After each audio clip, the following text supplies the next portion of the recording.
The lights in the research lab were bright and white. Jake Morrison moved between the work tables with steady hands.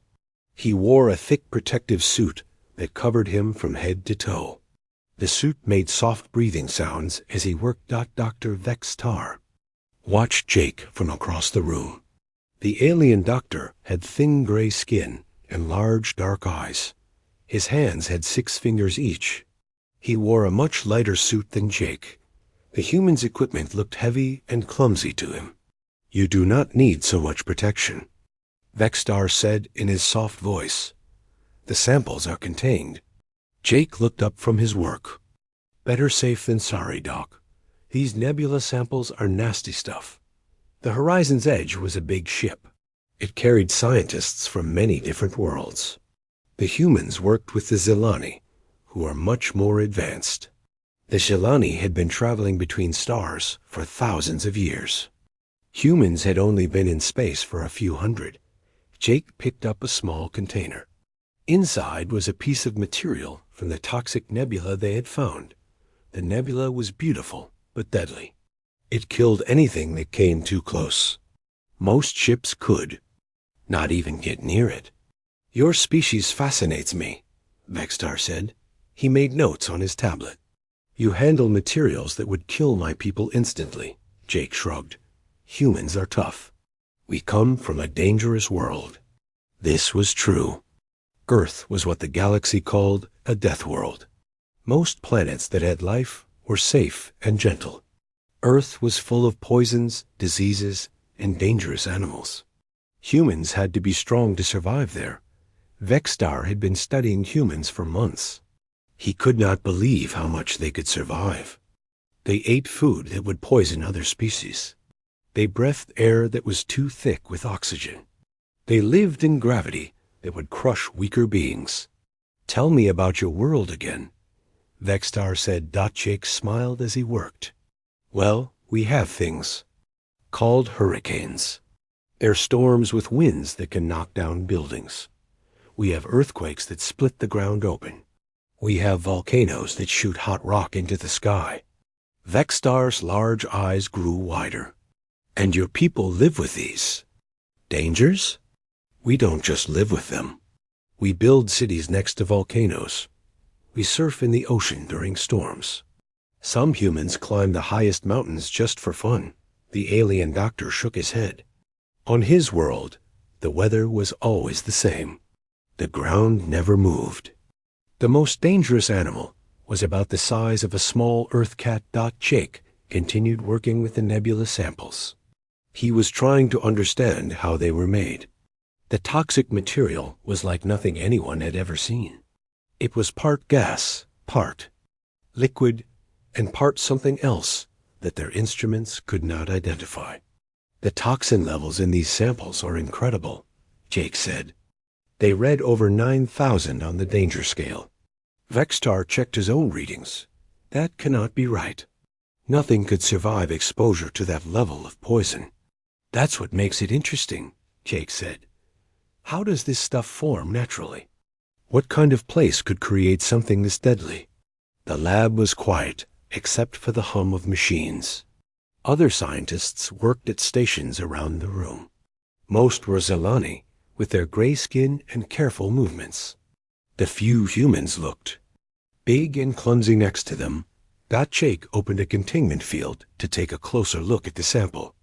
The field created a small invisible box around the toxic material. Nothing could get in or out.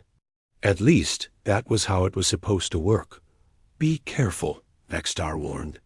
"Even a tiny amount of that material would kill both of us." Jake nodded, but kept working.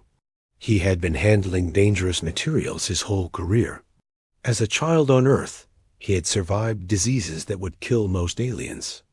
He had been bitten by poisonous animals. He had breathed polluted air and drunk dirty water.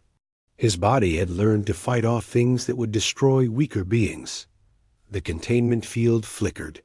Jake noticed, but was not worried. The machines sometimes had small problems. He reached for a new tool to examine the sample more closely. That was when everything went wrong. The containment field failed completely. Not just Jake's field, but all the fields in the lab. Alarms began to sound. Red lights flashed on every wall. The computer voice spoke in the calm tone that meant extreme danger. Containment breach. All personnel evacuate immediately. Containment breach. Jake saw the toxic material spreading through the air like smoke, but this smoke was deadly. It moved fast, reaching toward him and Vexstar. The alien doctor stood frozen. With fear. "Move," Jake shouted. He grabbed Vexstar and pushed him toward the exit. The alien's light body flew through the air. Jake's push sent him sailing out of the lab just as the emergency doors began to close. Jake tried to follow, but he was too slow. The doors slammed shut just as he reached them. He pounded on the metal, but it was too late. The lockdown system had activated. Nothing could open those doors now. The toxic material filled the lab like a deadly fog. Jake could see it moving. Toward him, his suit's alarms were screaming. The readings on his arm showed poison levels that were off the charts. Jake looked around for somewhere to hide, but there was nowhere to go. The lab was sealed. The air vents had closed. The toxic cloud was everywhere, now dot through the thick viewing window. Jake could see Vexstar and other crew members watching in horror. The alien doctor's large eyes were wide with panic. He was pressing buttons on an emergency panel, trying to find a way to open the doors. Jake felt the first effects of the poison. His throat started to burn. His eyes watered. His skin felt like it was on fire, even through his protective suit. The suit was good, but it was not made for this level of toxin. He fell to his knees. The pain was getting worse. His vision started to blur. Through the window, he could see Vexstar talking rapidly into a communication device. The alien doctor was calling for help. Jake knew there was no help coming. The emergency systems would not let anyone into the lab while it was contaminated. The poison levels were too high. Anyone who entered would die instantly. He thought about his family back on Earth. His sister would be sad. His parents would be proud that he died doing important work.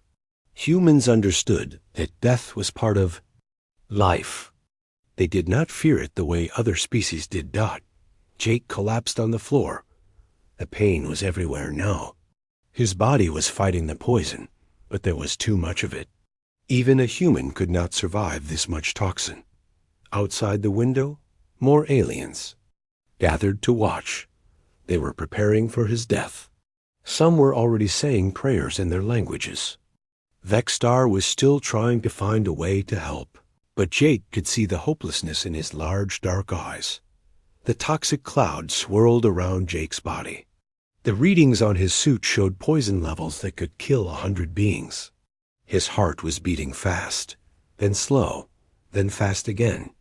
His breathing was shallow and painful, but something strange was happening. Jake's body was doing what human bodies had learned to do over millions of years of evolution. It was fighting. It was adapting. It was refusing to give up. His heart kept beating when it should have stopped. His lungs kept working when they should have failed. His brain kept thinking when it should have shut down. Through the window, the aliens watched in amazement. The human was still alive when he should have been dead 10 minutes ago. Dr. Vexstar stared at the readings on his medical scanner. The numbers made no sense.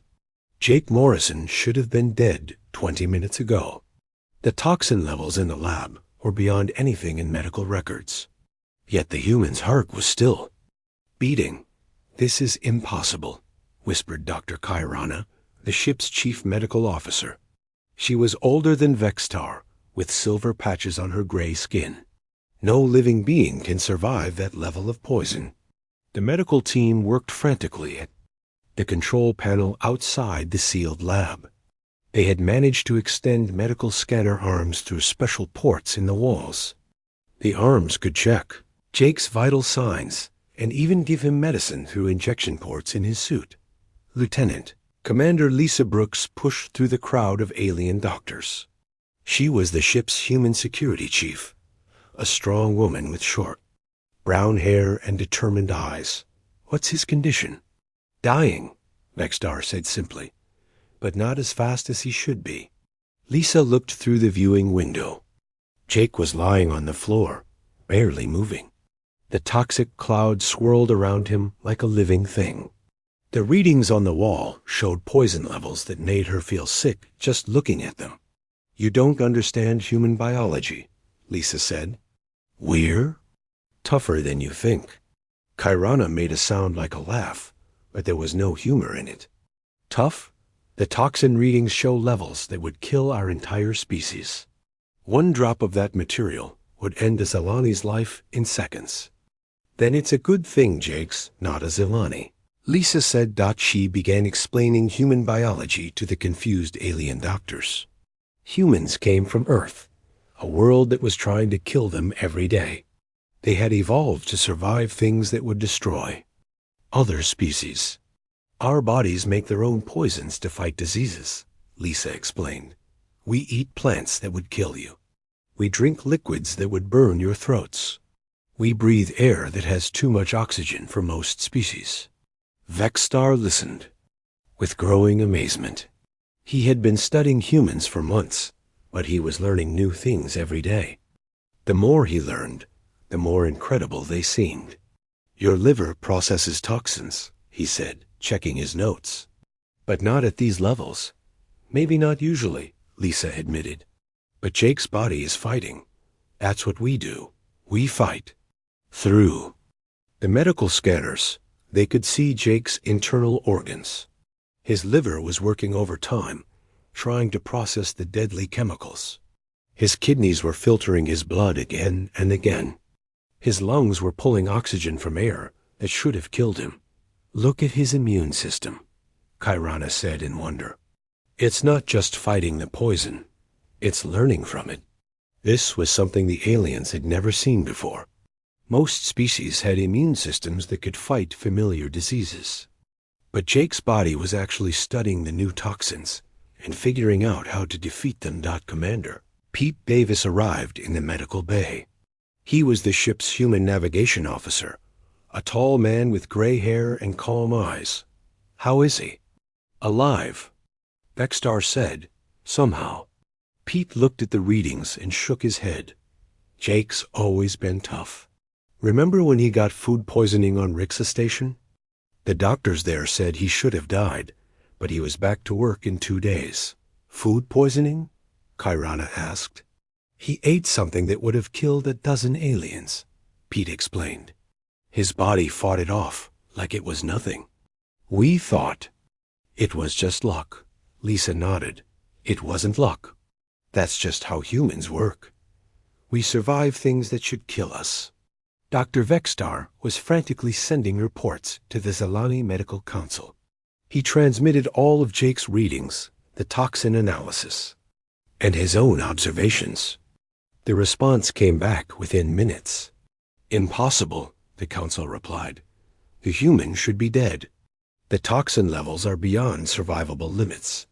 Prepare for body disposal." Vextar looked at the message in disbelief. "They don't believe me."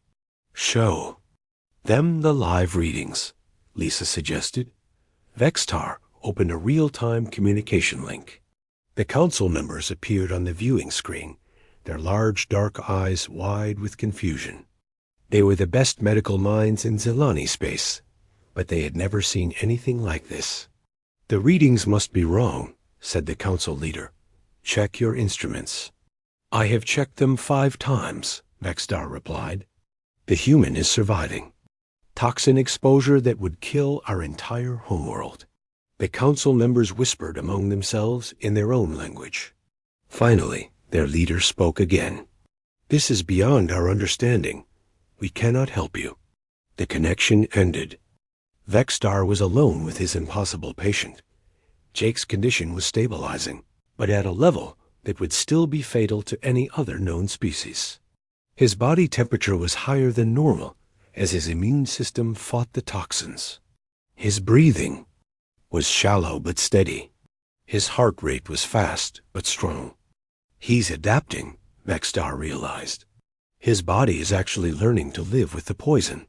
This was the most amazing thing the alien doctor had ever seen. Jake's cells were not just surviving the toxins. They were changing, becoming resistant to the deadly chemicals.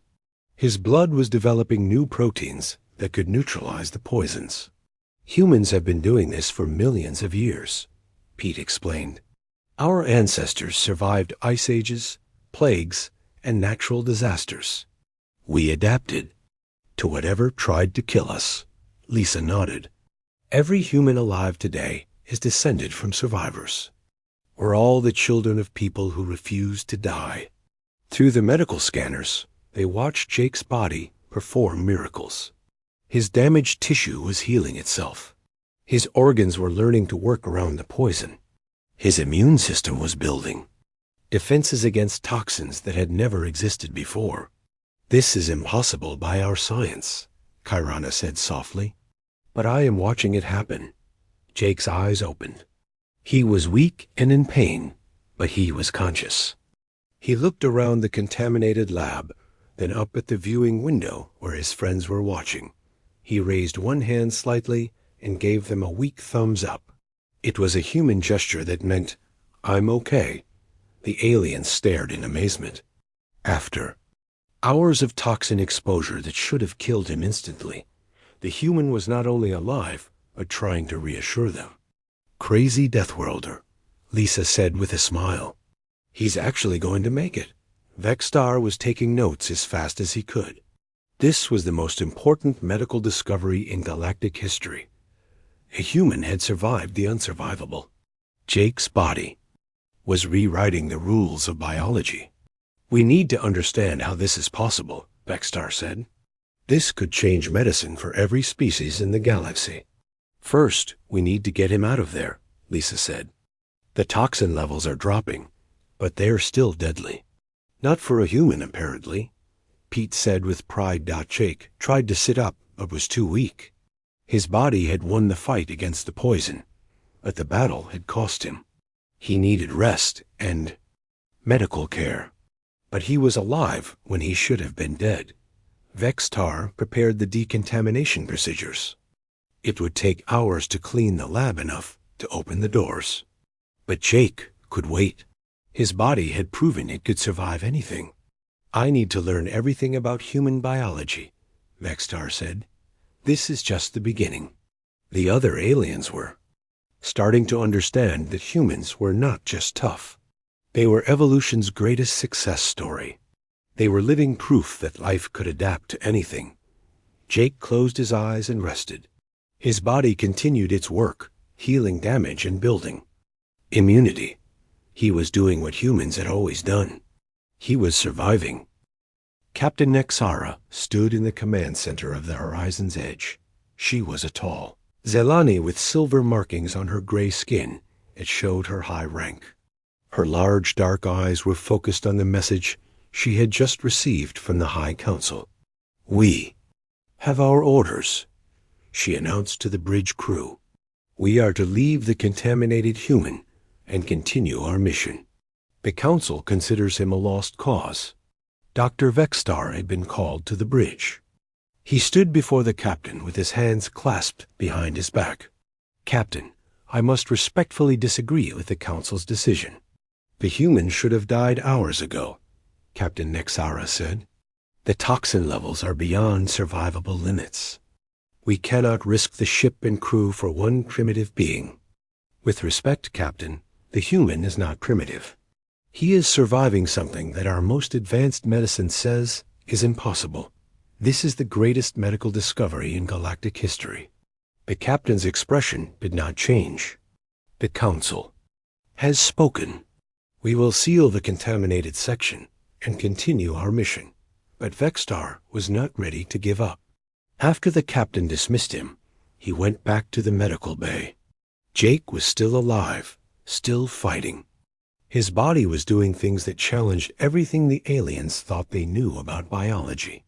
"The readings are even more interesting now," Dr. Kirana said. Look at his cellular activity.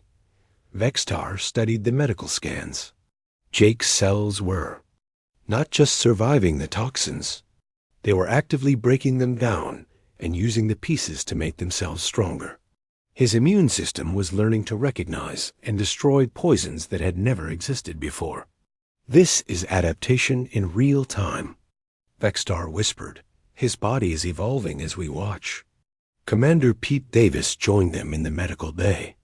He had been monitoring communications from the bridge. I heard about the Council's orders. We're not leaving Jake behind. How can you stop it? Kyrana asked. The captain has made her decision. The captain doesn't understand humans. Pete said, we don't abandon our own, ever. Lieutenant Commander Lisa Brooks arrived with several other human crew members. They all looked determined and angry. We need to talk, Doc. Vextar listened as the humans explained their plan. They would not let the ship leave without Jake. They would take over the medical bay if necessary. They would risk their own lives to save their friend. Your loyalty is admirable but illogical, Vextar said. Jake is already lost. No, he's not, Lisa said firmly. Look at those readings. He's getting stronger, not weaker. His body is winning the fight. Vextar looked at the medical displays again. Lisa was right. Jake's vital signs were improving. His body temperature was returning to normal. His breathing was getting deeper and more regular. His heart rate was steady and strong. This should not be possible, he said. But it is possible, Pete said, because Jake is human. The navigation officer began explaining what he knew about human biology. On Earth, humans regularly survived things that would kill other species. They lived through diseases, accidents, and injuries that would be fatal to weaker beings. I once knew a man who survived a plane crash, Pete said. He was burned over 60% of his body. The doctors said he would die, but he lived. He got married and had children. I knew a woman who survived cancer 3 times, Lisa added. Each time, the doctor said it was hopeless. Each time, her body found a way to fight back. Vextar was beginning to understand. Humans did not just survive dangerous situations. They thrived in them. Their bodies were designed by evolution to adapt to threats and overcome them. Your species fascinates me, he said. But the captain will not change her mind. Then we change it for her, Lisa said. The human crew members began working with Vextar to modify the ship's medical systems. They connected human medical equipment to alien technology. They created new treatment protocols that combined the best of both species' knowledge. Human medicine is crude compared to ours, Kyrana observed, but it is designed for a species that refuses to die. That's exactly right, Pete said. We don't have fancy healing rays or cellular regenerators. We have grit and determination and bodies that won't quit.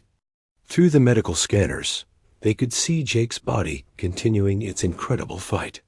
His liver was processing toxins at rates that should have destroyed it. His kidneys were filtering his blood faster than any alien organ could manage.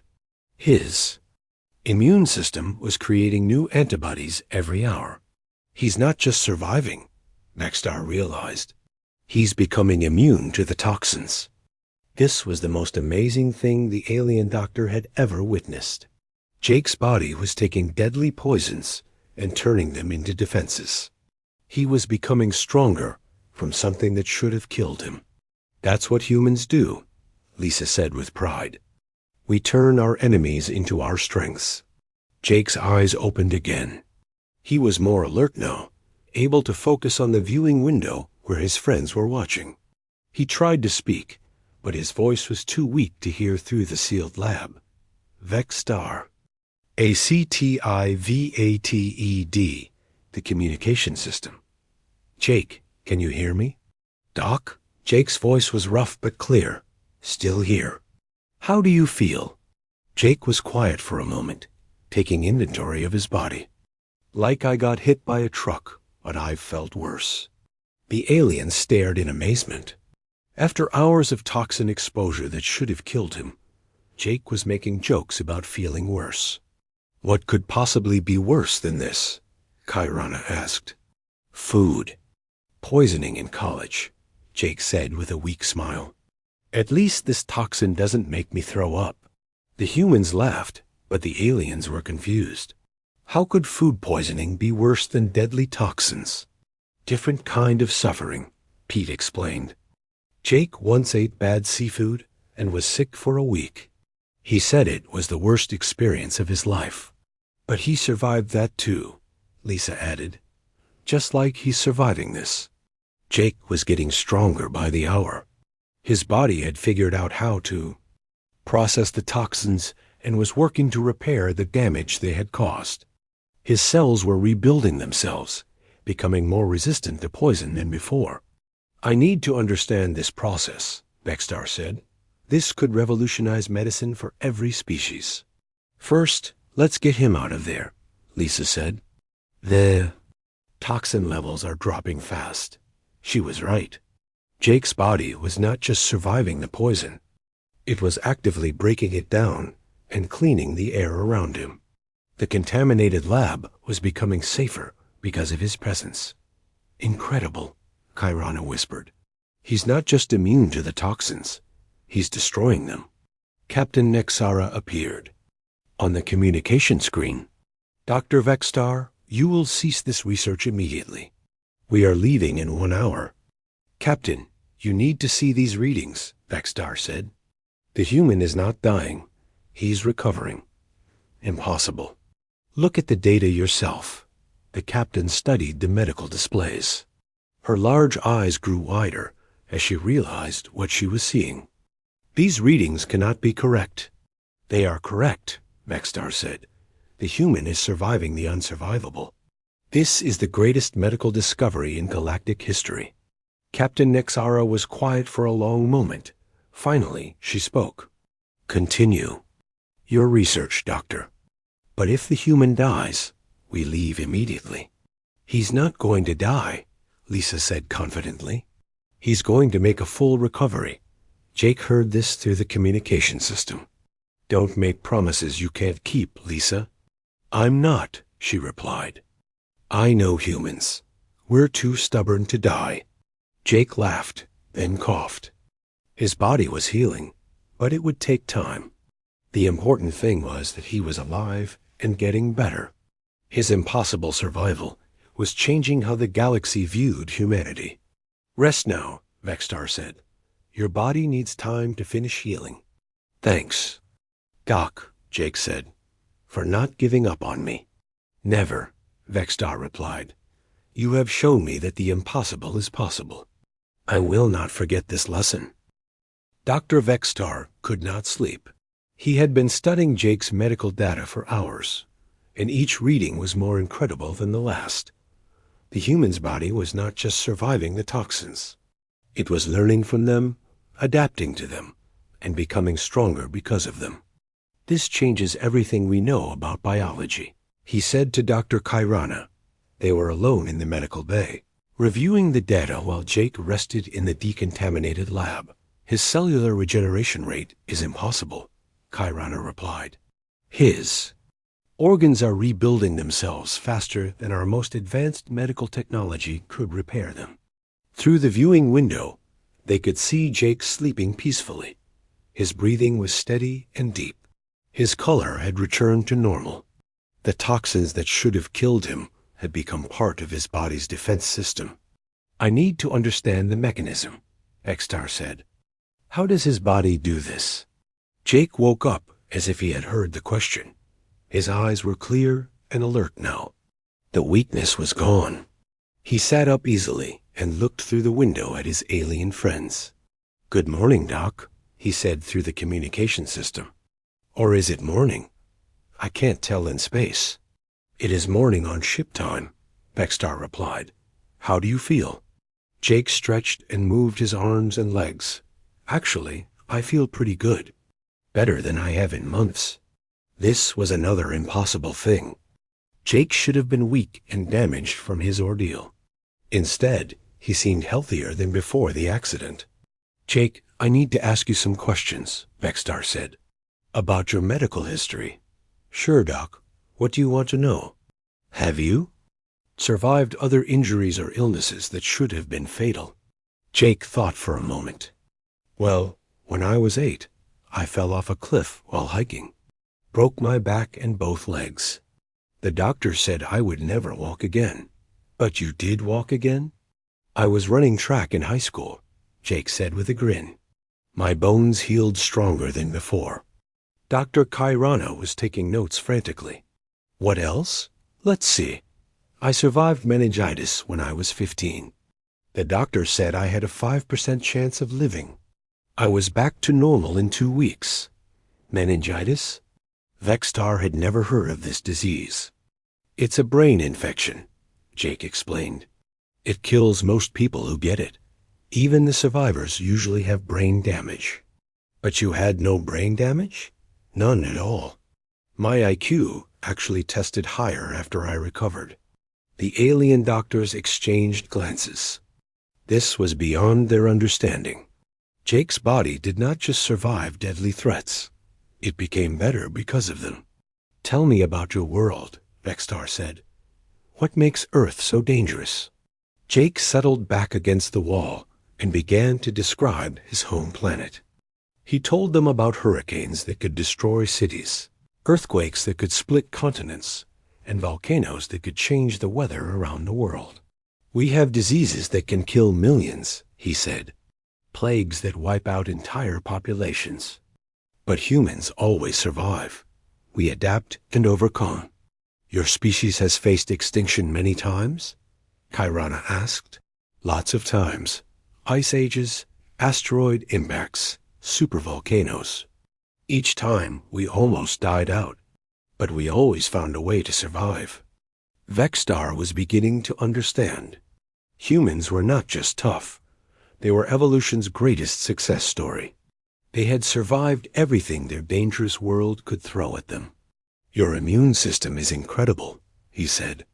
It learns from every threat. That's how we survived, Jake agreed. Every disease, every poison, every injury makes us stronger. My body remembers everything it has fought.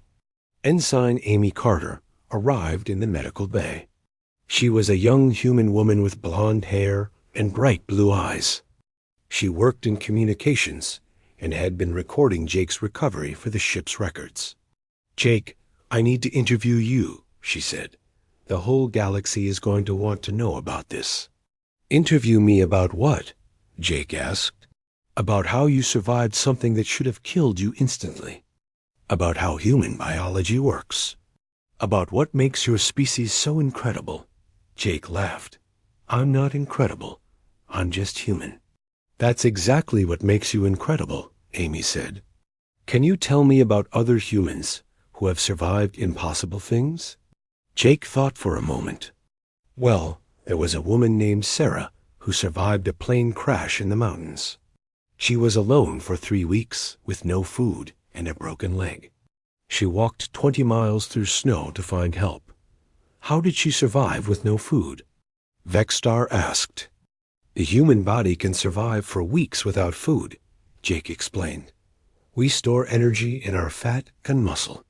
When we need it, our bodies break down those stores to keep us alive. What about the broken leg? She made a splint from tree branches and kept walking. Pain doesn't stop humans when we need to survive. Amy was recording everything. Tell me about more people. There's a man named Tony who survived being struck by lightning 7 times. Each time, his body healed completely. He jokes that he's immune to electricity now. 7 times? Kairana could not believe it. Lightning is attracted to him for some reason, Jake said. But he keeps surviving it. His body has learned to handle the electrical charge. What about diseases? Vextar asked. My grandmother survived the flu pandemic of 2089, Jake said. It killed millions of people around the world. She was 90 years old and had a weak heart, but she fought it off. How? She said she was too stubborn to die. She had great-grandchildren to see grow up. The aliens were amazed.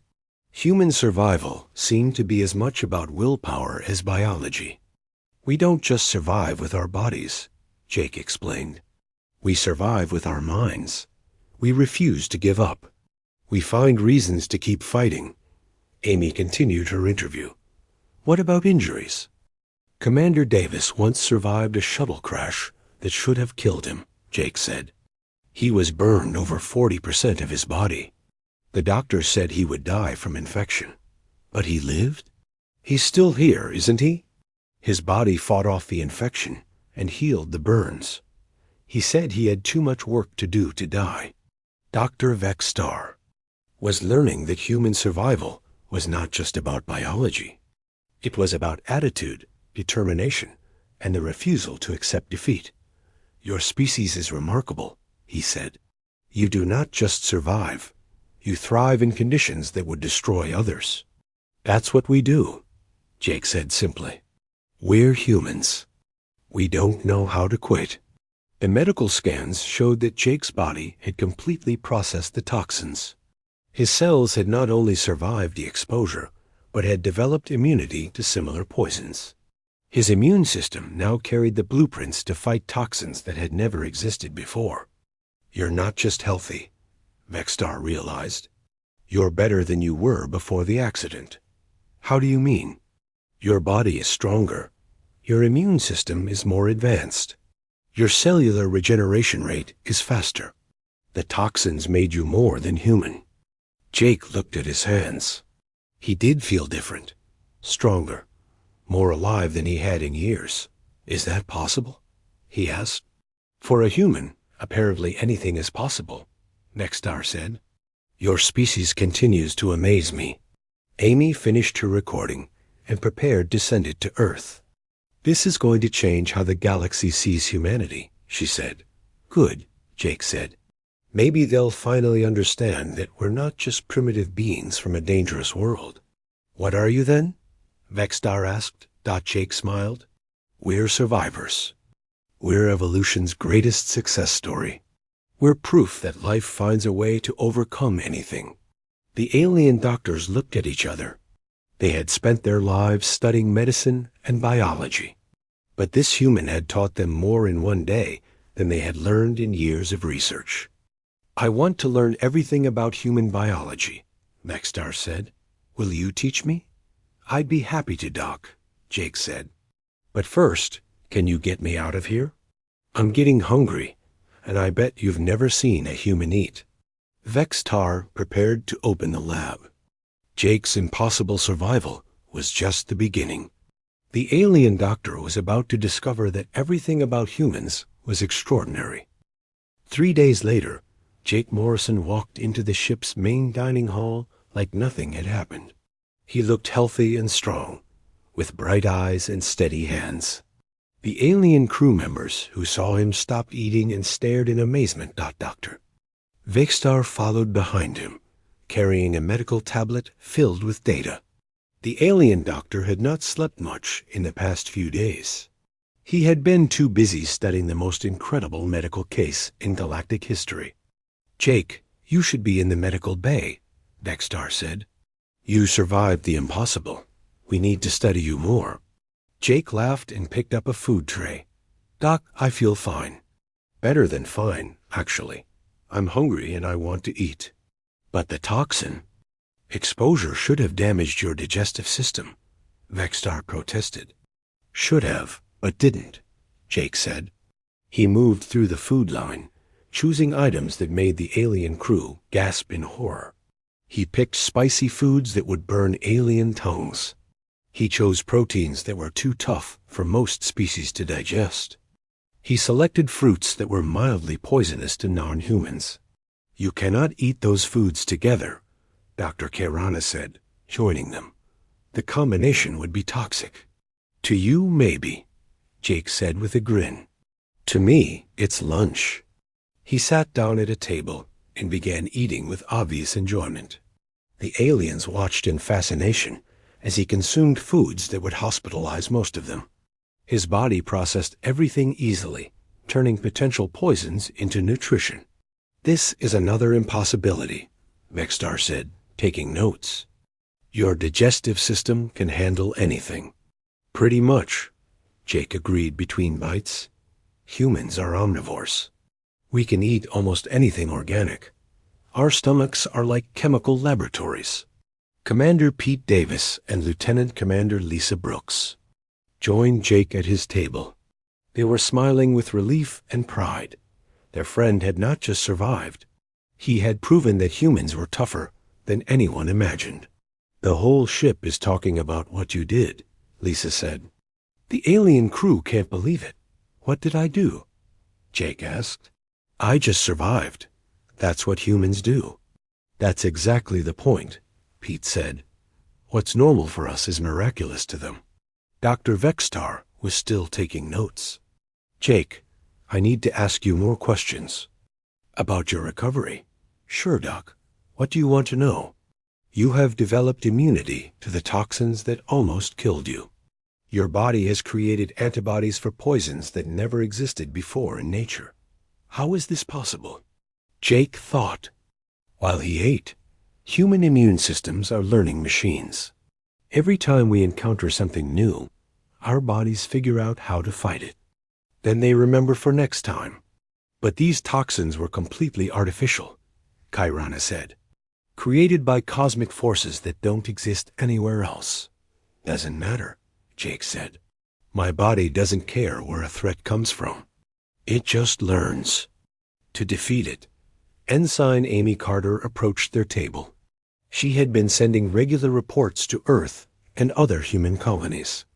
The news of Jake's survival was spreading throughout human space. Jake, I've been getting messages from Earth, she said. Scientists want to study your blood samples. Doctors want to understand how you developed immunity so fast. What are they saying? Jake asked. They're not surprised, Amy said with a smile. They say this is just another example of human adaptability. They're proud of you, but they're not shocked. This amazed the alien doctors even more. Humans were not surprised by the impossible survival. They expected it. Your species truly is remarkable, Vextar said. This was not your first brush with death, was it? Jake shook his head. Not even close.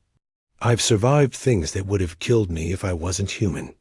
Tell me about them, Vextar requested. Well, when I was in college, I got bit by a snake that had enough venom to kill 10 people, Jake said.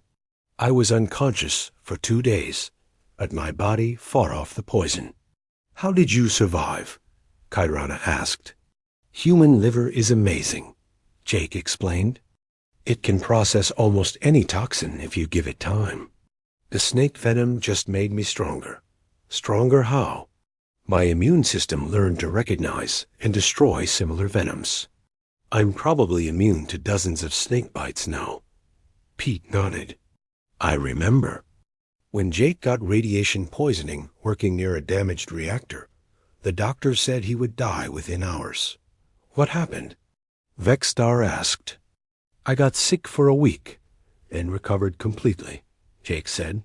My body learned to repair radiation damage. I can probably work around reactors safely now. The alien doctors stared at each other. Every human story was another impossible survival. There was also the time Jake got infected with a disease that had no cure, Lisa added. His body created its own cure. How? Kairana demanded. Human immune systems are creative, Jake said. When normal defenses don't work, they invent new ones. My body basically designed a custom medicine for that disease. Dr. Vextar was writing furiously. This could revolutionize medicine for every species in the galaxy.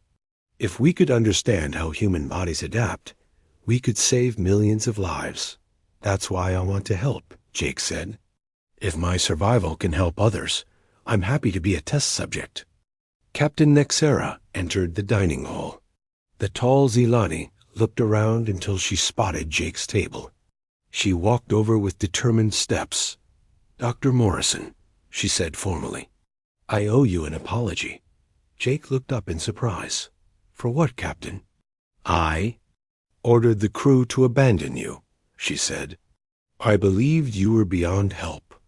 I was wrong. You made the logical decision based on the information you had, Jake said. No apology needed. Your survival has taught me something important, Captain Nexara continued. Never underestimate humans. Your species continues to surprise us. We're full of surprises, Jake agreed. The captain looked at Dr. Vextar. Doctor, I am authorizing a full research project. Study Dr. Morrison's recovery. Learn everything you can about human biology. This knowledge could benefit all species. Thank you, Captain, Vextar said. I have already made some incredible discoveries, such as human. Bodies don't just heal damage, Vextar explained. They improve themselves. Jake's cells are stronger than before the accident. His immune system is more advanced. His organs work more efficiently. The toxins made him better? Captain Nexara asked in disbelief. That's what human bodies do. Jake said, they turn challenges into advantages. Every threat we survive makes us tougher. Dr. Vextar had been corresponding with medical centers across the galaxy. The news of Jake's survival was causing excitement and disbelief in equal measure. I have received requests from 12 different species, he said. They want to study human biology. Some want to develop medicines based on human immune responses. That's great, Jake said. Maybe my near-death experience can help save lives. It already has, Amy said. The research data is being used to develop new treatments. Your blood samples alone could revolutionize emergency medicine. Jake finished his meal and leaned back in his chair. He felt stronger than he had in years. The toxin exposure had not just failed to kill him, it had made him healthier. Doc, I have a question for you, he said to Vextar. Of course. You've been studying me for months. What have you learned about humans? Vextar was quiet for a moment, organizing his thoughts. I have learned that humans are not just another species. You are evolution's greatest achievement. You have turned survival into an art form. How do you mean? Other species avoid danger. Humans seek it out. Other species fear change. Humans embrace it. Other species have limits. Humans refuse to accept limits. Jake nodded. We're explorers. And survivors. We don't know how to quit. That is what makes you extraordinary, Vextar said. You do not just survive impossible situations. You thrive in them. You become stronger because of them. The alien doctor looked around the dining hall at the human crew members. Every human on this ship is a living miracle. You have all survived. Things that would kill other species. That's just life, Lisa said. On Earth, you adapt or you die. We chose to adapt. And that choice has made you the most remarkable species in the galaxy. Vextar concluded. Jake's recovery had become legend. Throughout the ship, new alien crew members were warned about the Deathworlders, who could survive anything. They were told never to underestimate humans. Dr. Vextar submitted his final report to the Zelani Medical Council. It was the most important document he had ever written. It would change how the galaxy viewed humanity forever. Humans are not primitive beings from a dangerous world, he wrote. They are advanced life forms who have mastered the art of survival. They are proof that evolution can create beings capable of overcoming any challenge. The report concluded with a simple statement that would echo throughout galactic medical history. Never underestimate a human's ability to survive. They have turned the impossible into the inevitable. Jake Morrison returned to work the next day, treating his miraculous. Survival is just another day at the office. But his recovery had changed everything. Humans were no longer seen as lucky primitives. They were recognized as the galaxy's ultimate survivors, and in research labs across 1,000 worlds, scientists began studying human biology, hoping to unlock the secrets of a species that refused to accept defeat. Jake's impossible survival had opened a new chapter in galactic medicine, one where the lessons learned from Earth's children would save lives throughout the stars.